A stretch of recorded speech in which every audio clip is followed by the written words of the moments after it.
As dores e os amores da alma, seu luto e sua luta.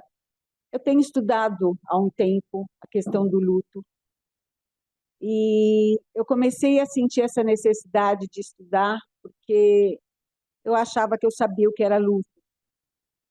E uma vez, quando eu gosto de contar essa história, minha mãe faleceu, a minha filha estava estudando, estava fazendo o TCC dela em luto, e especificamente cuidados paliativos, e aí um dia eu estava sozinha em casa e estava lá o trabalho dela, sentei para ler e estava lá a minha avó, que não teve os cuidados paliativos, que não teve os cuidados de um luto, de um luto, é, de um luto pleno. Aquilo me bateu, eu falei, como não? Né? Eu fiz tudo que o protocolo poderia fazer. E aí, então, eu comecei nessa jornada. Quando eu falo dessa alma, né, seu luto e sua luta, porque também para a gente viver, né, o luto e reconhecer o luto do outro, há também uma luta, né, por trás. E o tema que eu vou trazer para vocês hoje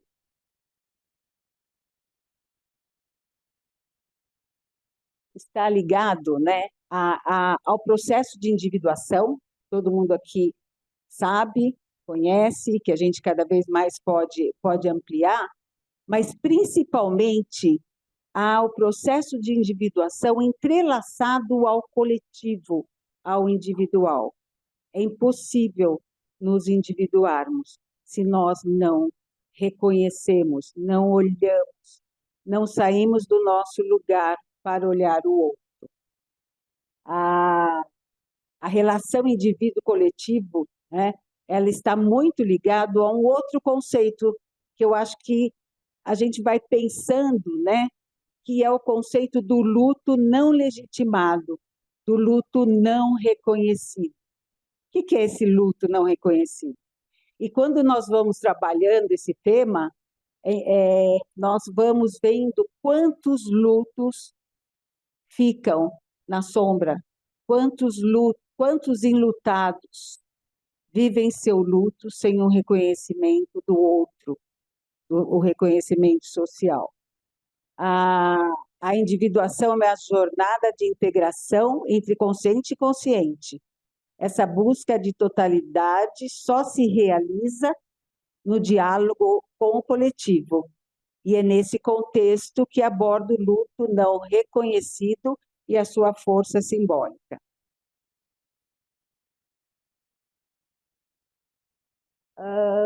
Quais são os eixos, né, que deram a sustentação para o capítulo que eu escrevi no livro? Eu convido vocês, aqui a gente vai falar muito resumidamente, né, mas eu convido vocês a ler, né, o luto não legitimado, o princípio feminino, né, e ligado à identidade, preconceito, empatia e resiliência.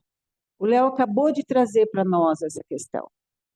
O existir precisa ser nomeado.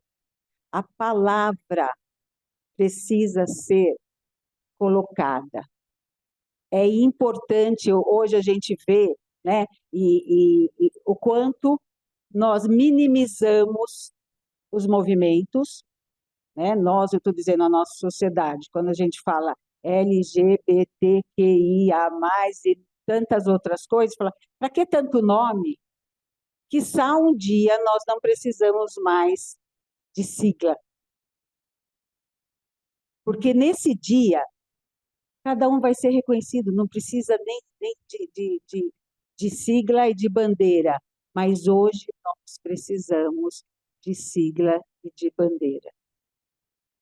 E isso, né, esse movimento também não precisa de simpatizantes. Né? Eu tenho um amigo gay, eu trato como se fosse da minha família. Isso é simpatizante. Nós precisamos nos aliarmos, ser aliado. e ter aliados. Então, eu vou colocar aqui, né, qual foi a minha motivação para trabalhar. Eu vou trabalhar com o mito de Antígona, está bem em voga agora, né? Acho que as pessoas conhecem, tem 1000 leituras, é um mito muito antigo, 600 lá antes de Cristo, que foi trabalhado, né? Que foi falado, mas que também ficou muito esquecido. E um filme que é impactante, eu não sei quantas pessoas aqui assistiram, Uma Mulher Fantástica, um filme chileno, quem assistiu? Poucas. Podem botar na lista aí, tem no Netflix, Uma Mulher Fantástica. É um filme angustiante. Angustiante porque traz uma história de uma mulher trans que vive num relacionamento, né? E ela depara, né? Vive num relacionamento que, se a gente estivesse olhando, você vai falar estável, com um homem cisgênero, e que, de repente, esse homem tem um mal súbito e ele morre com ela. Eu vou contar um pouquinho depois da história. E aí a jornada dela começa. Então, essa foi uma das motivações minha quando eu apresentei uma leitura simbólica na SPPA, no cineclube desse filme, que me impactou demais. O outro foi uma viagem que eu estava fazendo e minha passagem era sentada na econômica no meio, falei, vai ser um horror, falei, já estou vendo, e aí eu sento do lado de um homem cis, 38 anos, e quem chega é uma mulher trans, 38 anos também. E o que poderia ser uma noite terrível foi muito agradável. Conversamos, batemos papo, mas duas frases dela, né?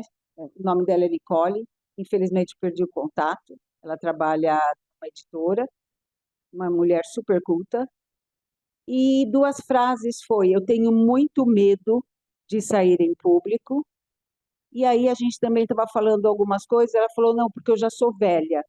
Eu falei, como você é velha? Né? E aí ela falou, a idade média de uma trans no Brasil é de 35 anos. A gente não poderia se conformar com isso. É metade do que né, a idade média da população em si. E nós estamos, né, se conformando com isso. Oi? Sim, não só, né, também de assassinato, de que nós somos o país que tem a maior parada, né? Que é exemplo para a Europa e para outros países, porém nós somos o país que mais mata, e também assistência médica, educacional, né, social, e aí essa vida fica muito marginalizada. E é interessante, né, como a gente vai falar também, que o Léo trouxe, dessa questão do corpo, né, que é uma questão para nós, que nós precisamos desconstruir, como é uma questão também para as pessoas trans. Esse é um filme chileno, né, mas o nome dela, da atriz, ela é uma atriz trans, né? Ela é uma cantora lírica, e o nome dela é Daniela Veiga, mas o personagem é a Marina, né? Ela traz a gente vê essa luta E eu vou fazer, né, como a gente pode fazer, um paralelo com o mito de Antígona. Eu vou pedir para você pôr o pessoal aí tá ouvindo, pessoal de fora, um trailer, só para a gente poder se inteirar um pouco com com esse contexto da luta da protagonista, né, Marina, de poder velar, de poder se despedir do amado que morreu praticamente em seus braços. E como todo o enredo de agressão, de violência, das mais sutis, as mais escancaradas, ela foi sofrendo. E quantas violências, talvez, com o nosso olhar, se a gente tivesse nesse contexto, talvez nós faríamos. Um dia ela estava falando sobre o filme, isso trouxe o Chile tem um histórico muito patriarcal, muito machista. E o filme trouxe mudanças políticas. E aí ela foi convidada a falar e ela falou, olha, eu gostaria, ao invés de falar do filme, eu gostaria de falar da, da Marina. E eu queria uma coisa, né? Eu pedi para vocês, quando for assistir o filme, fala da Daniela, da atriz. Eu queria convidar vocês para abrir seus corações, seus sentimentos, para sentir a realidade, para então poder amar. Aí ela fala, vocês podem fazer isso?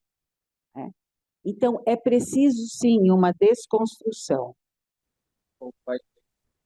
Tá, eu acho que eu falo. Mi nombre es Marina Vidal. ¿Tiene algún problema con eso? Me dijiste que se llamaba Daniel, pero ¿cómo la trato? No le digas Daniel, trátala como una mujer. Te perdona si soy un poco bruta, pero yo la verdad es que pienso que en esto hay pura perversión nomás. ¿Don Orlando Oneto, te pagaba? éramos pareja. ¿Por qué quieres saber eso? Porque él podría haber sido tu papá.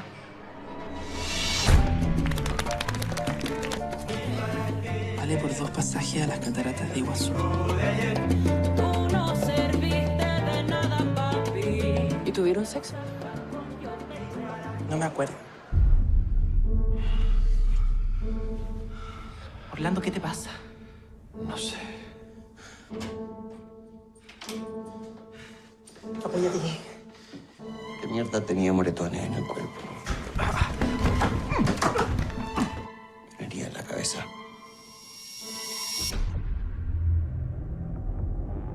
¿Dónde vamos? Y lo traje lo más rápido que pude. Sí, doctor.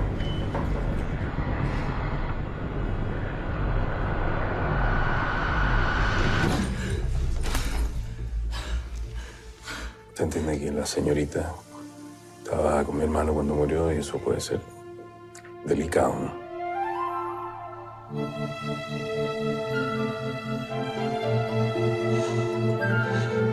Es un derecho humano básico despedirse de una persona querida cuando se muere o no. ¿Qué quieres que te diga? Daniel, no vas a ir al funeral ni a ninguna parte.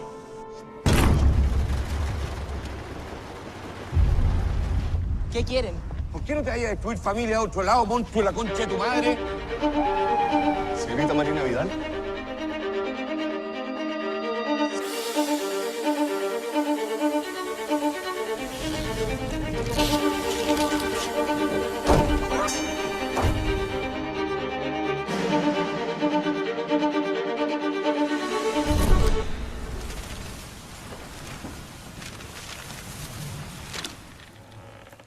Orlando era un ser querido para mí.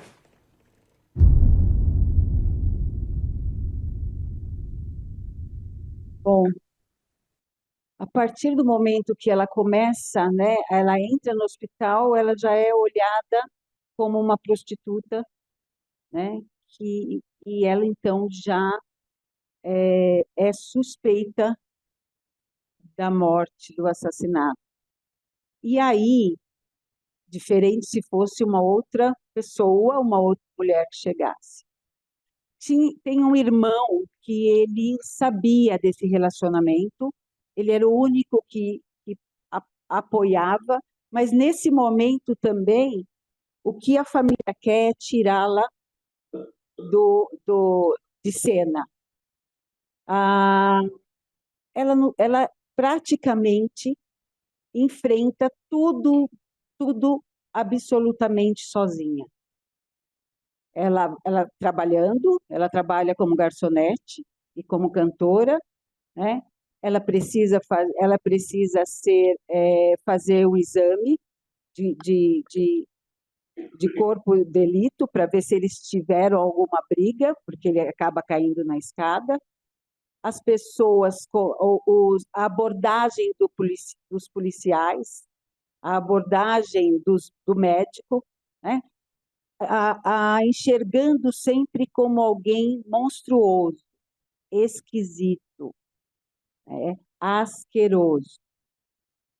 E então tudo vai vai tirando, né? Ela vai sendo excluída, mas de alguma forma uma força imensa vai tomando conta dela e ela vai à luta para poder se despedir do marido, do esposo, do parceiro, né? Dessa pessoa que ela amava tanto e que era um direito dela. A própria família, né, pede para ela não ir, a proíbe de chegar perto, porque seria um evento, um funeral de família. Então, ela iria chocar todo mundo ali. Ninguém entendia porque um homem, né, hétero, branco, se apaixonou por uma mulher trans. Então, essa é a luta da, de, da, é, da Maria. Tá. E aí? Antígona. Como vocês acho que sabem, né, eu trouxe essa é a quimera, né, quer dizer, um monstro onde ela foi chamada, ela é vista, ao mesmo tempo que parece cena onde ela olha o próprio corpo e ela fala, de fato, acho que eu sou uma deformação, né? Essa luta de construir essa autoimagem, a questão do espelho, né? Quem sou eu? O que eu sinto? O que eu faço aqui, né? E aonde, né, eu quero existir e como eu faço para ter os meus direitos, né, reivindicados e alcançados. Jung tem uma frase lá em Memórias, Sonhos e Reflexões que ele fala, no confronto com a polaridade vida e morte, só seguimos o caminho da individuação quando aceitamos o imprevisto e suas repercussões. Não há como retomar o mundo anterior como sentíamos. E até para né, para a própria personagem, assim como num momento de uma perda significativa, aquele mundo presumido que tínhamos há um minuto atrás, ele não existe mais. É preciso elaborar, né, elaborar na consciência e no inconsciente esse mundo sem sem objeto perdido. E o quanto, né, a Jung vai falar dessa força que vem do céu, né, para conseguir ir adiante, porque de fato, né, aquele mundo não tem mais. E Marina podia muitas vezes muito ficar revoltada, né, simplesmente também vitimizada, mas ela vai à luta. Antígona, né? Antígona também, né, filha, irmã, né, e mãe, olha que loucura, né?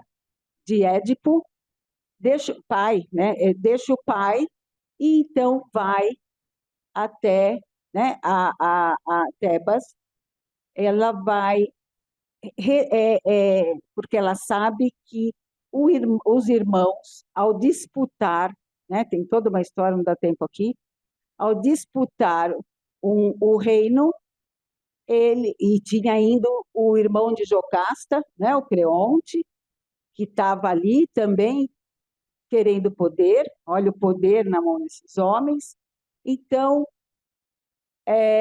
Antígona vai enfrentar a autoridade, vai enfrentar um mundo hostil para poder dar, né, para poder ritualizar, para poder dar um velório digno para o seu irmão. À custa do quê? À custa da própria vida. E aí ela atravessa os portais, ela entra ali, né?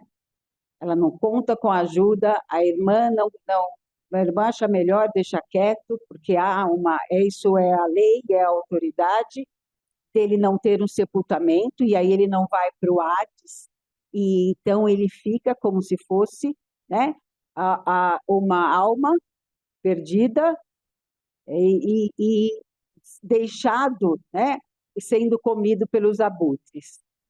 E aí ela fala, se eu não fizer, se eu não realizar esse chamado, minha vida não valerá a pena. Eu vou ficar ali, uma morta-viva. Isso vai me pesar.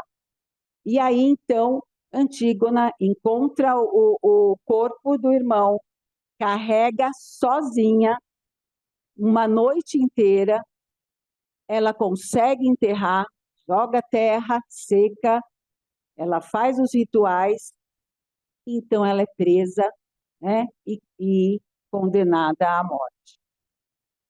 E aí a gente vê um paralelo muito, muito forte, né, entre a personagem Marina e a personagem, a deusa, né, a Antígona, no sentido de coragem, luta, persistência, resistência, né, e de alguma forma, essa ligação, né, com algo maior que nós chamamos de céu. Bom,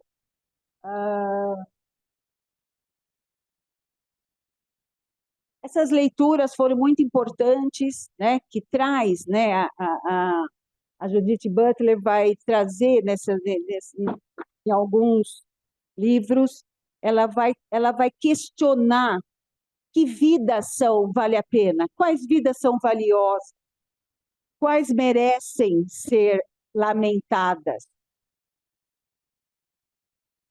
Enlutados também merecem ser reconhecidos. E é interessante, né, porque sob o prisma de um capitalismo, né, teve a cantora que morreu do avião, isso. E aí teve o seguro, né? Alguém sabe dessa história do seguro? Então o seguro saiu o seguro, vamos pensar que foram 5 milhões, e aí quem morreu junto? O irmão, né? O tio, quer dizer, o tio, acho que um outro e o piloto. Então eram 4, né? E aí foi dividido metade para a cantora e as outras metades foram divididas entre os 3. No momento eles assinaram, mas depois eles ficaram pensando, mas por quê? E aí a resposta da apólice do seguro e dos advogados da mãe da cantora foi: a vida dela vale mais. Então, uma vida de uma pessoa trans, né, vale pouco. Imagine o luto dela, né? E é claro, falando em luto, um luto quando não pode ser expresso, quando não tem um ritual, quando não tem um meio seguro para ter o conforto, né? Provavelmente tem muita chance de desenvolver um luto complicado, apesar de o luto ser um processo natural, né? Então, a gente pode pensar em vários lutos, né, que não são... E aí eu quero trazer para vocês... Vou pular um pouco.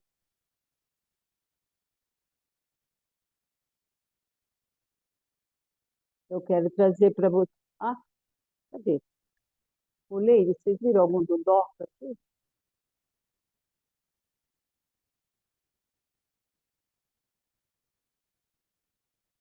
Era um pouquinho só. Ah.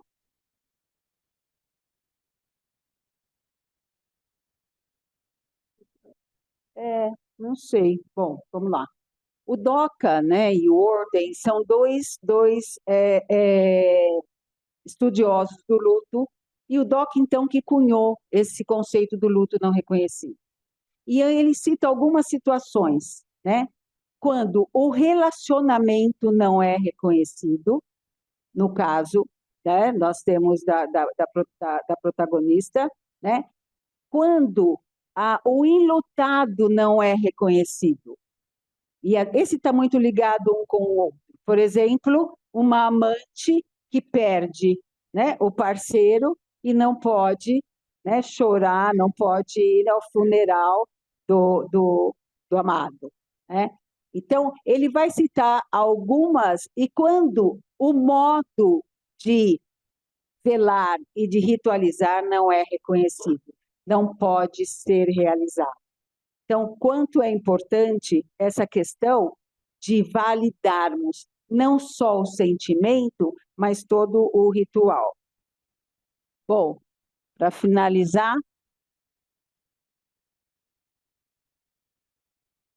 nós temos aqui, né, o feminino, um feminino que vem, o feminino que ameaça, um feminino que confronta, normalmente. Imagina um feminino numa mulher trans, né, confrontando as pessoas. Eu nem estou falando aqui dos homens, né, dos homens fracos, complexados, com uma sombra enorme. É uma afronta. E mais, para toda uma população. No filme mesmo, a gente se pega olhando e falando assim, não, ali não parece mulher, olha o tamanho da mão dela. Ah, ela tem o... E olha, é o exercício, né, que nós precisamos fazer. Então, Antígona como o arquétipo feminino, né? E aí, entre Antígona e Marina, nós podemos ver, né, essa força, né, da luta para o reconhecimento, né? Marina e Antígona não se conformam com leis, com as leis, não resistem e não acuam perante a pressão, né? Eu não estou conseguindo ler. Reivindica, né, o não ao silêncio, né? E a deslegitimação social, né, do sofrimento. Ou seja, ambas, né, olharam para dentro de si e foram corajosas e capazes de ter ação, ir à luta para viver e para fechar, né, esse momento, essa gestalt, essa dor, né, com um luto que ela se sentiu merecida, né?